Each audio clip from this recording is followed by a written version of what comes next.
A couple more inches, that's what it looks like right now, according to all data that is getting closer to being in concert.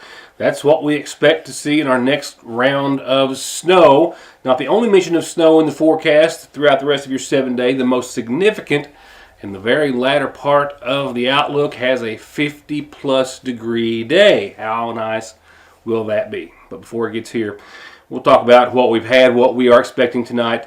We hope that everyone has had ample time to make any preparations, and if you haven't already, make sure you take a little time right now or as soon as possible to check on any folks, elderly, otherwise, animals, pipes, pets, you know, the drill, because tonight is going to be the coldest night that we've had, hopefully the coldest that we do have this winter. Apologies. Temperature's right at 0 and the wind chill closer to 10 below that. We'll do some local headlines in a second. A couple of accidents, including one salt truck overturning last night in McGoffin County, and another serious, what could have been much more serious, two-car collision just a short time ago if you're watching the early show. And some other news to get to. First off, some announcements and some housekeeping, so to speak. More on the weather in a few seconds, but some weather-related announcements, and I'll have more on our community calendar, certainly. Lawrence County, per Judge Executive Philip Carter there, has made the announcement and the decision, he says, to effectively close all county roads to all traffic except emergency for the foreseeable future due to their conditions.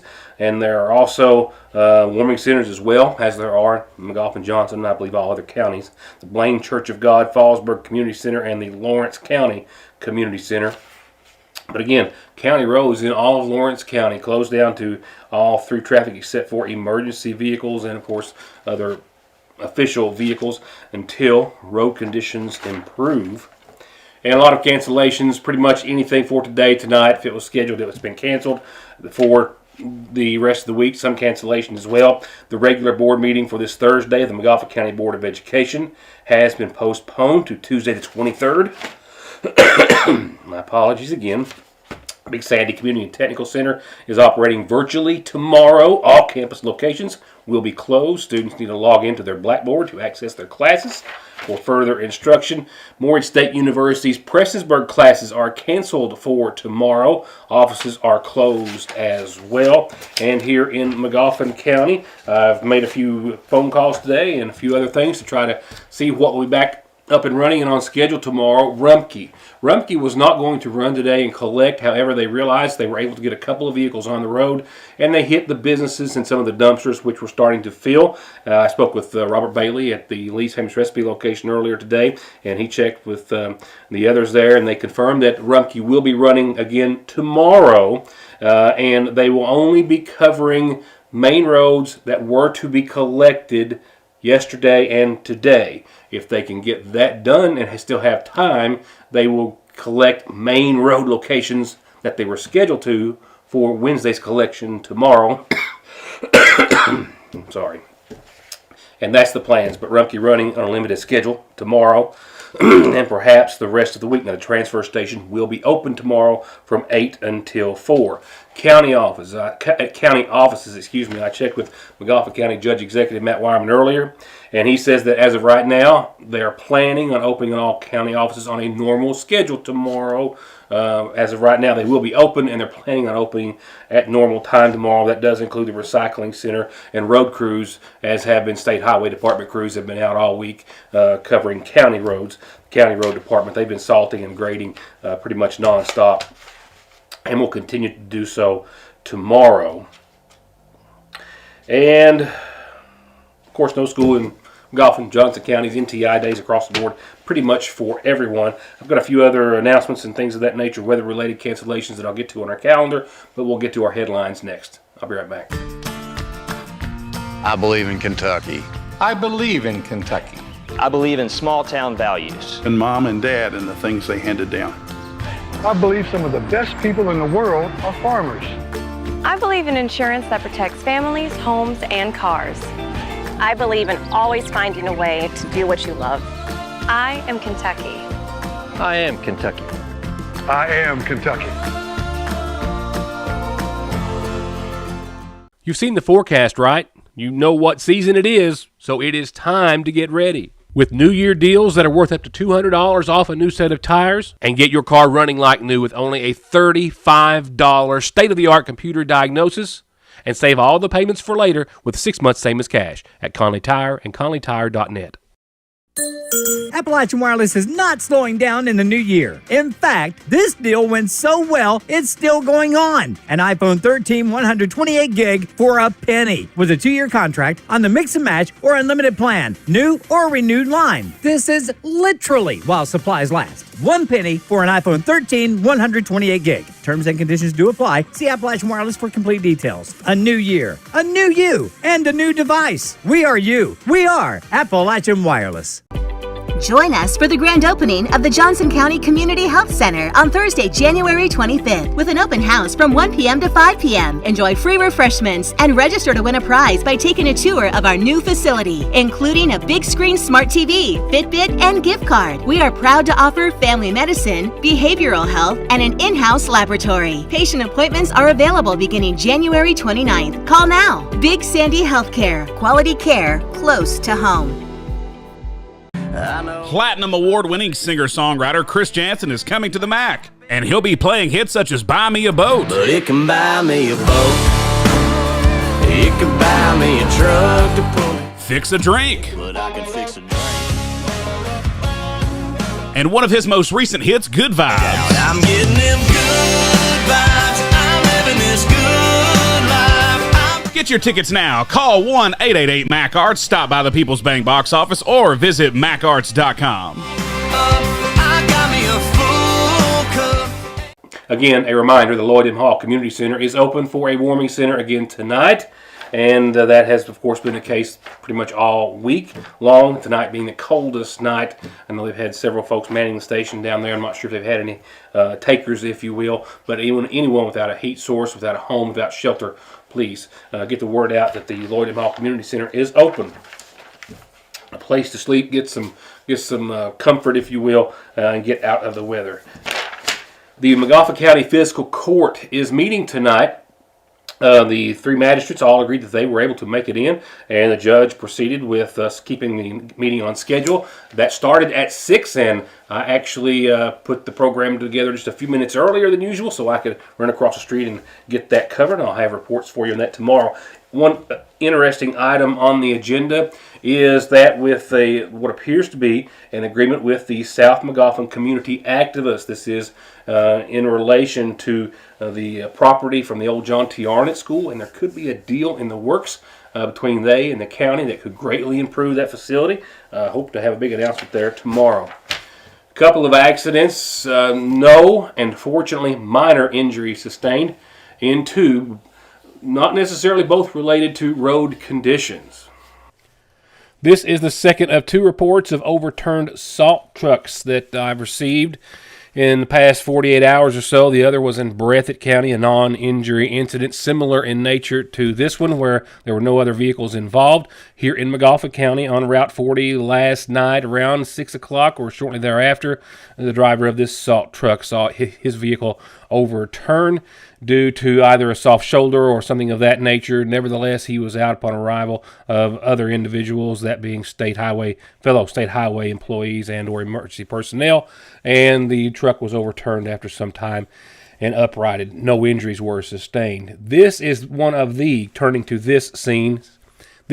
coldest spots in all of Magaufan County on Route 40, right at the Magaufan-Johnson County line. During the winter, a common place for accidents, usually because there's very little sun right there, and just a little moisture just in the air will sometimes freeze and cause black ice or other slick conditions, but that wasn't the case earlier today. A local man was fortunately not seriously injured in this crash. It's in his truck overturning into the cold, icy water of that small stream. Reports are from Officer Donovan Watson of the Magauffa County Sheriff's Department and eyewitnesses is that the truck was traveling from Johnson towards Sagersville in that direction when a small Jeep SUV was pulling out of a roadway, and according to the eyewitnesses and the driver of the pickup truck just pulled into the path of the truck. The driver of the pickup truck trying to miss the collision of the two vehicles. Unable to do so, they collided. It threw the pickup truck into a spin backwards and a slide and over the embankment and upside down. He went into the creek.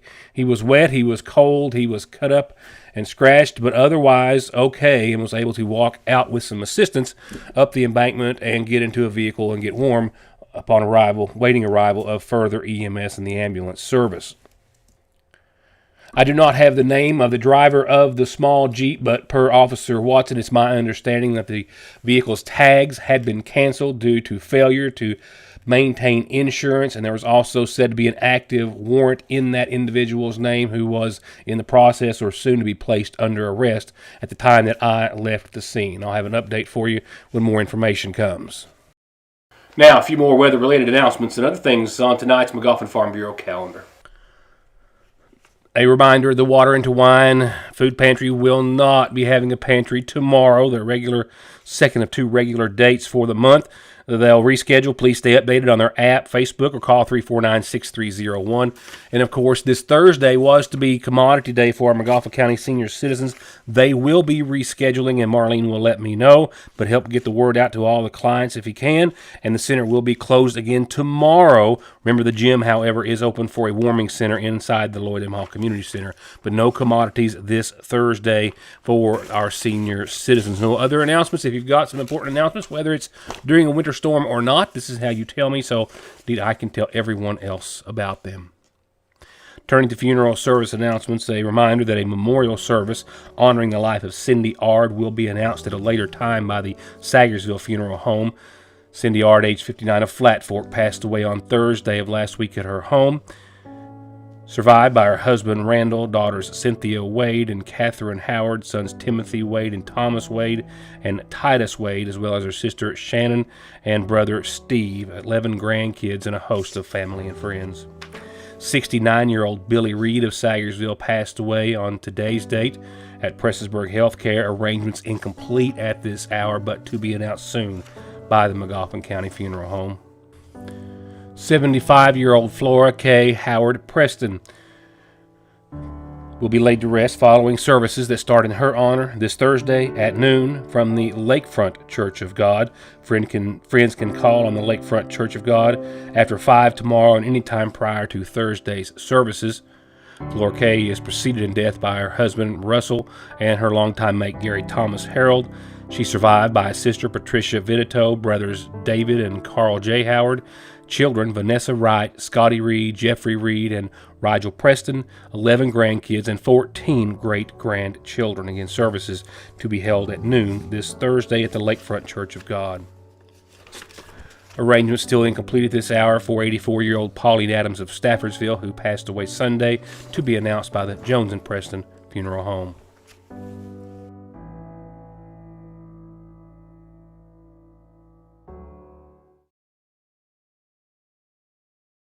Someone dies in the U.S. every 7 minutes from an overdose, and over half of the population gets or takes pills from a friend or a relative. And about 46 million and counting are exposed to narcotics in their drinking water. So don't toss them, flush them, or leave them lying around. Safely dispose of your unneeded meds anytime at Parkway Pharmacy, where you can always talk to a pharmacist when you need one.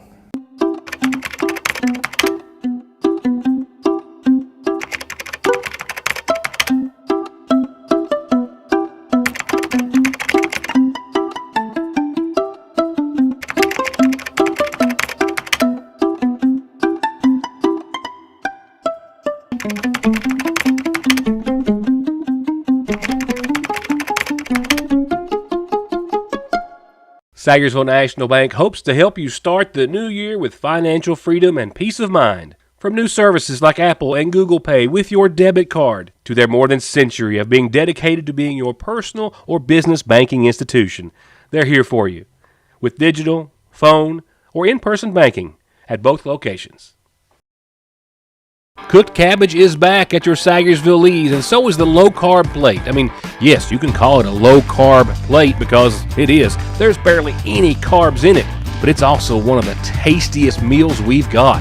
And the healthiest, low-carb or not. With juicy roast strips, our famous green beans, and yes, that tasty cooked cabbage. a taste and flavor all its own, and only at your Sayersville Lee's. Tired of the cold and tired of the snow? Well, here's something to look forward to. The cicadas are coming back this year. Bad timing? Hey, insult to injury. Just to prepare you. Yeah, they were already talking about the next broods of the cicadas, and we're in on them this year. Remember 2021? How active of a year that was?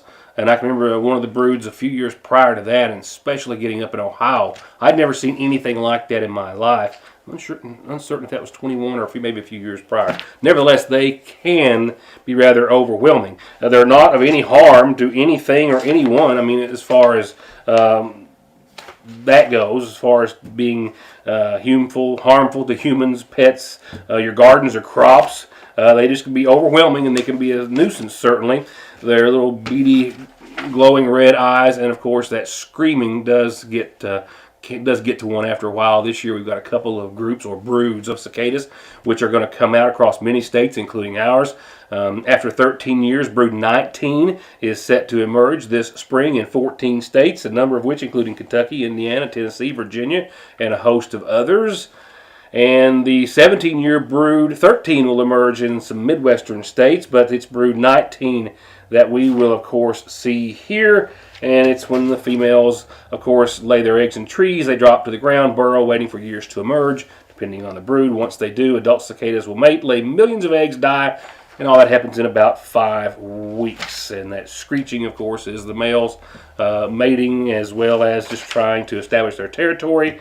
And cicadas, again, not harmful, but certainly a nuisance. They are a valuable food source for birds and other predators, and they can improve water filtration and add nutrients into the soil when they decompose, if you want to look for something positive out of that scenario. There's not much positive in the near term of your Licking Valley RACC outlook. We've known what's coming for a few days now in regards to tonight's 0 and sub-zero temperatures.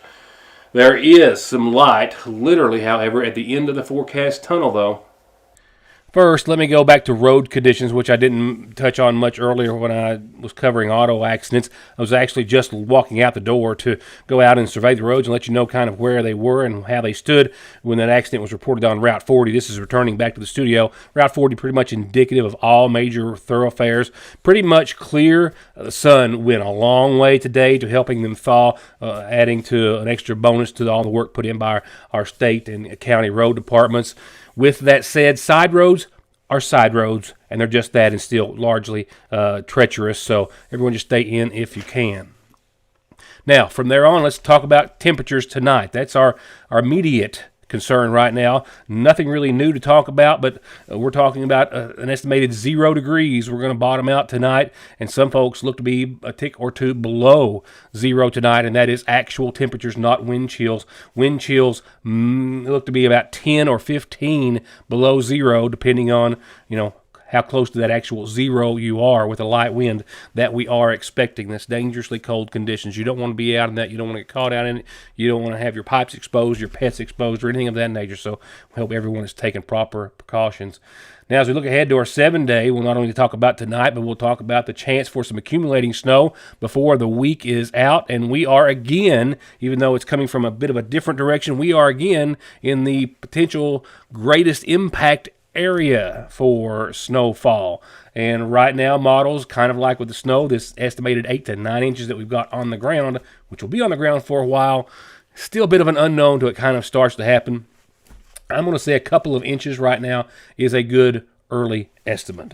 Okay, with that in mind, a wind advisory till 10 o'clock tomorrow morning, a wind chill, obviously, advisory until 10 o'clock tomorrow morning due to temperatures bottoming out tonight at 0 and a light wind which will not take much to push them to a -9, -10, which is where we'll start in the morning, and we'll only see 26 degrees tomorrow. It's going to be a cold and dangerous start tomorrow on roads. Keep in mind, main roads clear, but any moisture at all will freeze black ice. It's a real situation. Keep that in mind, as we'll only see 26 degrees for your Wednesday tomorrow and 17 for tomorrow night's low, which is certainly an improvement, but another cold one in store. And keep in mind, winds are going to pick up tomorrow night, so we're still going to be looking at wind chills tomorrow night about the same, -9 or 10, as to where we're going to see them tonight. So 0 tonight, and a very light wind puts it at -9. 17 degrees tomorrow night. Winds upwards around 15, 20 miles per hour, puts it right at the same. All right, Thursday looks to be our next weather maker. A 30% chance of snow mainly after 3. By 7 or 8 o'clock, snow chances ramp up. And again, an early call from Your News Today and here at the independent offices, a couple of inches right now. That could fizzle out. That could double or even more. It's just hard to say. We'll know more in 24 hours, certainly, and certainly in 48. With that said, southwesterly winds will accompany that snowfall at 5 to 8 miles per hour. 36-24, your high, your low Thursday. We take another dip temperature-wise with that system, and we will not get into the 30s Friday after the snow starts to linger. Now keep in mind that snowfall as well will be a little more wet, heavy snow compared to what we just had because we'll be closer to the freezing mark or a little bit above possibly when it starts. Just keep that in mind. Friday only 28 though, and back down to 7 brutal degrees for nighttime lows. Mostly cloudy, lingering snow into your Friday. And check it out for your weekend. We're back to the teens on Saturday. Yes, partly sunny and mostly clear skies Saturday, but we're at a 19-degree high and a 3-degree low, and that will take us into Sunday where we'll recover to the 20s, upper 20s, mind you, 29, 14. Precipitation chance is gone, sunny, partly cloudy. Now take a look at your forecast. We will see some snow start to thaw out and disappear as we will hit 46 and mostly sunny on your Monday, albeit with a 20% chance of rain or snow depending on what time of day the moisture arrives, and perhaps breaking the 50-degree mark by a tick or two on your Tuesday, albeit mostly cloudy, and a 30% chance of rain or snow, and just below the freezing mark that night. But definitely we'll start to see a thaw, and not until then on Monday of next week. That's going to do it for tonight. I'll have fiscal court coverage and hopefully some other news when I see you back here tomorrow. Please stay in if you can, stay warm, and stay tuned to Your News Today tomorrow night. Thank you for being a part of tonight's show.